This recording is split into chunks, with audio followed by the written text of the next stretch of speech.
Well, James McAvoy is supporting a crowdfunding campaign to buy personal protective equipment for healthcare workers. It's called Masks for NHS Heroes. It's already raised nearly £2 million and delivered more than 200,000 masks, gowns and gloves to hospitals across the UK. Well, James joins us now from his home, along with the co-founder of Masks for NHS Heroes, Dr Mona Barzin. Welcome back to both of you. I don't know if you had a chance to listen to what we just watched. Were you watching, James, there? Because it was extraordinary. Yeah, and I was kind of blown away, really. And you said, you know, it was meant to be a 5-minute interview and it turned into a 25-minute interview. It didn't feel that long. It just absolutely gripped you. And also so much positivity coming out of him as well. He's lived through more than most of us, and to retain that positivity is... Well, I was struck by the fact he was 17 when he went to war on a ship in World War II. And there was his carer now on the front line of this coronavirus war, and she's 17. That really struck me. What an extraordinary parallel world they've both been on at this very, very young age. Yeah, well, there's a lot said about young people these days not having a sense of responsibility and this, that, the next thing. And maybe it's true to an extent, I don't know. But this is certainly an example of the complete opposite of that, you know. Yeah. Now, look, last time we talked to you, you'd given £250,000 of your own money, and good on you again for doing that. Incredible. To try and get more kit made for our frontline health workers. Since then, this has become a huge scandal, many people think. You know, there's a picture in one of the papers today, which I found horrifying, of 2 nurses in Yorkshire effectively being armed in cagoules to go onto the front line. James, what do you, I mean, from all you've gleaned about this as you've been working on this, what's the problem? What is going on here? I can't delve into what the problem is, and I do know that people that have been blamed as being the problem, they're also, and some of them are in the process of helping us get more PPE in. I honestly can't go into pointing fingers and all that kind of stuff because, one, I'm a layman, I'm underinformed, I've got some information, which is a dangerous thing to have just a little bit, you know.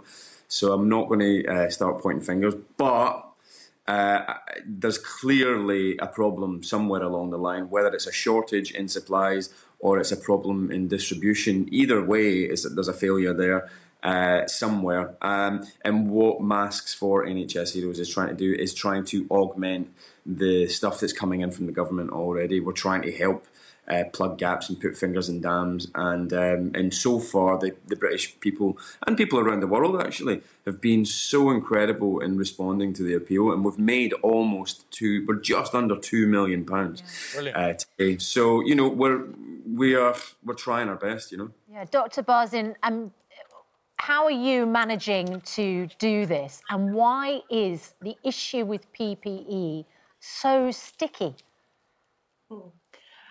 So with the issue with PPE, I think it's a crucial thing that all healthcare workers need to be able to do their job, to keep themselves safe and also to keep their patients safe and their patients' families safe. So it's an essential thing. At the moment, we know that there's a shortage of gowns. What that means fundamentally is if you don't have a gown, then if you need life-saving operation, for example, if you're having a C-section or, you know, you need an operation for anything else, you're not going to be able to do that without a surgical gown because you have to be entirely sterile. So these things are essential and crucial, and, you know, we can't work safely without them to protect people. So this fund has managed to raise £2 million. So how much of that essential equipment have you managed to get to hospitals and medics? So we've already delivered 200,000 face shields to hospitals around the UK, and that's just been under 3 weeks from starting the crowdfund, which has been incredible. We've got an order for 1 million surgical masks, and we've also put an order in for 50,000 surgical gowns as well. So those are the orders that are currently in place and should be in the hospitals in the next week or two. And then we've got more orders that we'd like to place. Well, I mean, it's a fantastic effort. James McAvoy, congratulations as well for what you've done. Obviously, all of the medics involved as well. James, when we were talking to Ken Benbow, it was just so noticeable how it's an important time for recognising the work of people who every day are looking after the vulnerable, looking after the isolated and looking after the sick. And that's, you know, we are shining a light on care homes, on all the key workers, but on NHS as well. Do you have moments where you've been grateful for the NHS work for you personally?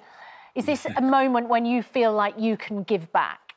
Yeah, no, the NHS has been there for me from the day I was born, and throughout my life.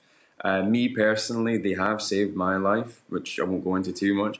But and for the lives of my loved ones and my family, you know, I'd be without multiple members of my family, and I mean my close family, if it weren't for the work of the NHS. And as horrible as this experience is that we're all going through, it is teaching us just how important our welfare system is, and how our healthcare system is, and how important it is that we respect and that we reward and that we protect those who are in the business of looking after us. James, I can't. You know, when you say they saved your life, I know you may not want to talk about it in detail, but can you give us any? It's an extraordinary thing to have said.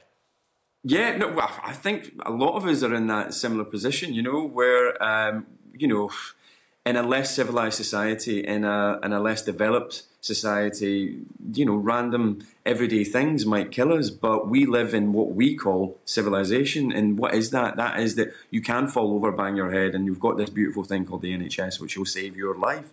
You can have a little botched surgery, which is what happened to me, and the NHS are there to save your life. But you quickly realise in a situation like this just how close we are to all of that falling apart, how delicate and how precious it is, and how much we need to look after it going forward.